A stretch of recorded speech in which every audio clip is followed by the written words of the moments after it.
My wife was cheating on me with her boss and secretly draining our joint account 350. Zero vanished before I found out. And now she's claiming half of everything in a bitter legal fight over our property and a hidden mortgage she never disclosed. I never thought I'd find myself in a situation like this. But here I am, staring at the screen in disbelief. It all started with small things, little signs that I brushed off at first. My wife Sarah had always been a bit of a drama queen, quick to accuse me of stuff I didn't do, but lately she'd been acting even more distant, distracted, and secretive. I'd catch her sneaking around with her phone more often, deleting messages, and she was suddenly very protective of her personal space. I thought maybe she was just stressed at work or going through some midlife crisis, but deep down, I had this gnawing feeling that something was off. Then came the night I found out the truth. It was a typical Thursday evening. I was sitting on the couch, scrolling through my bank account, trying to see where the hell our money was going because, honestly, I'd noticed some strain. Charges and missing funds lately. I told Sarah to stop spending so much, but she just rolled her eyes and brushed me off. That night I decided to dig a little deeper. I pulled up the joint account and what I saw made my stomach drop. Over $350, $0, gone. Disappeared in the last few months. I couldn't believe it. I thought maybe it was some kind of mistake or a hacking issue. But then I looked closer and saw that most of it was drained in payments to some private account, and the biggest chunk, around $150, $0, was transferred to an account that I didn't recognize. I felt my blood boil. I got on her laptop, which I'd never done before, and started digging through her emails and messages. That's when I found it. An email chain between her and her boss, Mark. It was explicit, full of flirtatious messages, talk about secret meetings and plans to meet late at night. They were sleeping together, I was sure of it. The worst part, she'd been lying to me the whole time, acting normal, pretending everything was fine. Meanwhile, she was screwing her boss, draining our savings, and probably planning to leave me for him. I couldn't believe I'd been so blind, so naive. I sat there stunned, trying to process what I'd just uncovered. My mind was racing. How long had this been going on? How much money had she taken? And what about the house, the investments? I knew I needed to confront her, but I was furious and hurt all at once. I couldn't believe the woman I'd trusted, the woman I'd built a life with, was capable of this level of betrayal. The shock was overwhelming, but underneath it was a deep, burning anger. I had to find out everything, and I had to do it fast. Because if she was willing to cheat, drain our joint account, and lie to my face, I couldn't trust her anymore. I knew that much. The question was, what was I going to do about it? The next morning, I woke up feeling like I'd been hit by a truck. My head was pounding, and my stomach was in knots. I kept replaying that email chain and the images of her with Mark. How could she do this? How could she betray me like that? I had always thought we were solid, that we had some kind of future together. Turns out she'd been planning her escape for months, maybe longer. The money was just the tip of the iceberg. The real shock was the fact that she'd been lying to my face for so long. I decided I couldn't just sit around and do nothing. I had to confront her, but I knew it wouldn't be easy. I waited until she came home from work that afternoon. When she walked in, she looked annoyed, like she already knew I was upset. I could see it in her eyes, the guilt, the defensiveness. I didn't waste any time. Sarah, I started, trying to keep my voice steady. We need to talk. I know everything. About the affair, the money, the lying. I know you've been sleeping with Mark, and I know about the missing funds. Her face went pale for a moment, then she quickly recovered, trying to act innocent. Oh, come on, David, she snapped, crossing her arms. You're overreacting. It's not what you think. There's no affair. I was just stressed, and Mark's been helping me with work stuff. The money, I don't know what you're talking about, maybe some kind of mistake. Her tone was bitchy, dismissive, like she thought I was some paranoid fool. I wasn't buying it. Stop lying, I said coldly. I found the emails, I saw the messages. You're sleeping with your boss and you've taken hundreds of thousands from our account. How do you explain that? Her eyes flickered for a second, but she quickly recovered her composure. I don't know what you're talking about, she repeated, her voice trembling slightly. You're just paranoid. You're accusing me of things I haven't done. You're always so suspicious. Maybe you're the one cheating, huh? Maybe I should be asking you what you've been hiding. That was her go-to line, throwing accusations back at me. It was classic Sarah: deflect, deny, and attack, but I wasn't falling for it anymore. I could feel my blood boiling. I wanted to scream, to yell, to shake her and make her confess. But I held back. I told her I'd be checking the bank statements myself and that I'd be getting a lawyer. She just laughed, a bitter, hollow sound, and said she'd see me in court if I wanted to play that game. That's when I knew this was about to get a lot uglier. That night I couldn't sleep. Every time I closed my eyes, I saw her with Mark, the money disappearing, the trust shattered. I felt betrayed, humiliated, and furious. How could she do this to me, to us? I'd always been loyal, working hard to support her and build a life. And she's out there screwing her boss, secretly draining our savings and lying through her teeth. I thought I knew her, but I was dead wrong. The woman I loved was gone, replaced by someone I barely recognized. And now I had to figure out what to do next, how to pick up the pieces of my life after this betrayal. The days that followed were a blur of chaos and anger. I spent hours poring over bank statements, trying to piece together exactly how much she'd taken and where it all went. That $350, $0. It vanished faster than I thought possible. Most of it went into some secret account I'd never seen, probably set up long before I even suspected. I also found out about a hidden mortgage. Sarah never disclosed it, and that she'd been making payments on it secretly, draining even more of our joint funds. She kept insisting she was just trying to get ahead, but I knew better. She was hiding something, and I was starting to realize she'd been planning her escape for months. I couldn't confront her again right away. Instead, I decided I needed proof, cold, hard evidence to show a lawyer and the courts. I hired a private investigator, someone I found through a friend who owed me a favor. Within days, he came back with what I needed: photos of her and Mark together, dates and times that matched the emails, and documentation of the bank transfers. I also got copies of the hidden mortgage papers, which confirmed she'd been paying on it without my knowledge. It was a punch to the gut. Meanwhile, Sarah kept up her act, acting like everything was normal.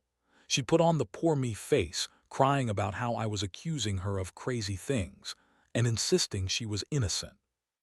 She'd throw tantrums, call me controlling, say I was paranoid and jealous. She even accused me of cheating, which made my blood boil. But I had the proof now, and I wasn't going to let her spin her way out of this.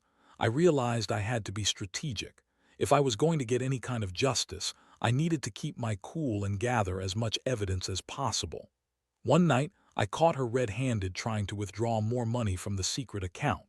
She was sneaking around, trying to cover her tracks.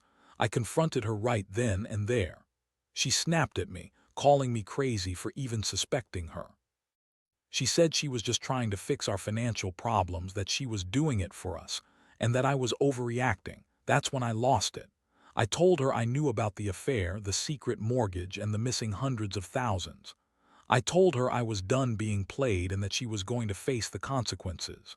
Her face twisted with anger and contempt, and she spat, "You're just a jealous fool.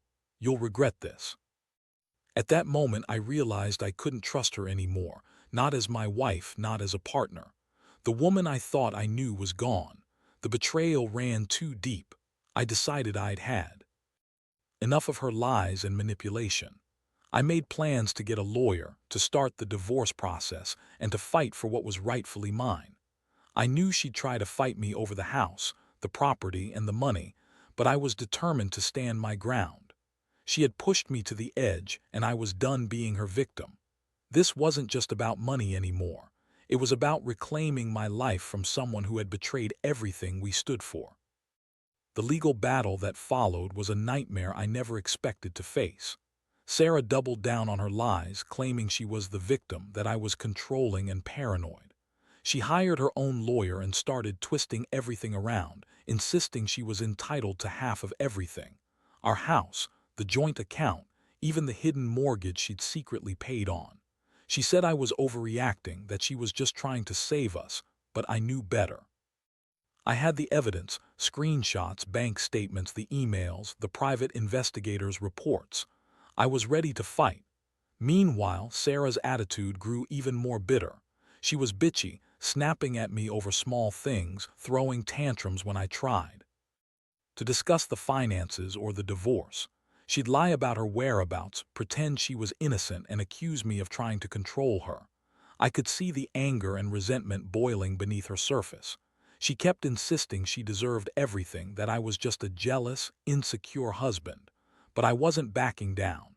I had the proof, and I was going to use it. One of the most shocking moments came during the court hearings. The judge ordered Sarah to produce financial documents, and she tried to hide the mortgage papers, claiming she'd lost them. When confronted with the evidence from the private investigator, she panicked.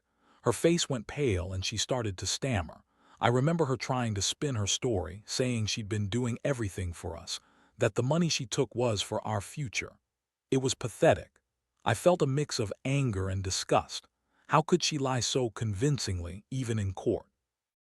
The most bitter part was when she claimed she was entitled to half of everything because we'd been married for 10 years. She said I was an absentee husband, that she'd sacrificed so much for our family. But I knew the truth. She'd been planning her escape all along, manipulating me into thinking she was the loyal wife. I couldn't believe I'd been so blind. The betrayal cut deep, but I also felt a strange sense of clarity. I realized I had to stand my ground. I wasn't going to let her walk away with everything after what she'd done. The judge finally ruled in my favor on most accounts, awarding me the house and the majority of the joint assets. But Sarah, true to her bitchy nature, refused to accept it. She continued to fight, claiming I was trying to steal her share, that I'd manipulated her from the start. Her bitterness was palpable. I saw her for what she was, a liar, a cheat, a user who'd betrayed everything we had. The legal process dragged on for months, but I was determined to get justice. I knew she'd never admit her wrongs, but at least I had the law on my side now. And somehow I was starting to feel a little stronger, a little more in control of my life again. By the time the court finally issued its final ruling, I felt exhausted but relieved. She had lost most of her claims. Her attempts to spin the story and claim half the assets had failed. The judge saw through her lies, especially after the mountain of evidence I presented. Still, Sarah's bitterness only intensified. She refused to accept the outcome gracefully. Instead, she doubled down on her bitchiness, calling me a desperate, jealous man and claiming I manipulated her into signing papers she didn't understand. That was her go-to: blame everyone else, never herself. The aftermath was a mix of relief and anger. I moved out of the house with what was left of my savings, leaving her behind. I knew she'd try to fight me on the property and the remaining money, but I was done playing her game. I started rebuilding my life piece by piece. I cut all contact with her, blocked her on everything, and focused on my mental health. The betrayal had hit hard, but I refused to let it define me. What really hit me hardest was the realization of how much I'd trusted her. We'd been together over a decade, and I'd never imagined she'd betray me like this. The woman I thought I knew turned out to be someone completely different, selfish, manipulative, and willing to destroy everything we had for her own benefit. I learned the hard way that sometimes the people closest to you can surprise you with just how far they're willing to go to cover their tracks. Looking back, I wish I'd been more vigilant, more suspicious. But at the same time, I also learned that you can't change people, especially when they're determined to lie and cheat. The best thing I did was gather evidence, stay calm, and fight for what was rightfully mine. I don't regret standing up for myself, even if it took months of legal battles and emotional pain. It taught me a lesson I won't forget: never ignore the signs and always protect yourself. Trust is fragile, and once broken, it's nearly impossible to repair. But sometimes, losing everything is the only way to truly see the truth and move forward. Now, I focus on rebuilding my life. I've started therapy, working on my trust issues and trying to forget the nightmare that was my marriage. If there's one thing I want others to learn from my story, it's this: be vigilant, stay honest with yourself, and never let betrayal slide, because once someone crosses that line, it's a long road back. And honestly, I don't think I'll ever fully trust anyone the same way again. But I'm stronger now, and that's what matters. Looking back, I realize how much this whole ordeal changed me, probably forever. I used to believe in the idea of forever, in the vows we took, in the trust that binds two people together. Now I see it differently. Trust is fragile, and betrayal can come from the person you least expect. Sarah's betrayal didn't just wreck my finances. It shattered my sense of security, my faith in the woman I loved, and even my view of what a marriage should be. One thing I've learned is that you can't control other people's actions, only your reaction. I spent so much time blaming her, but ultimately it was my own decision to stay naive and ignore the signs. I wish I'd been more vigilant from the start, paid closer attention to the small red flags.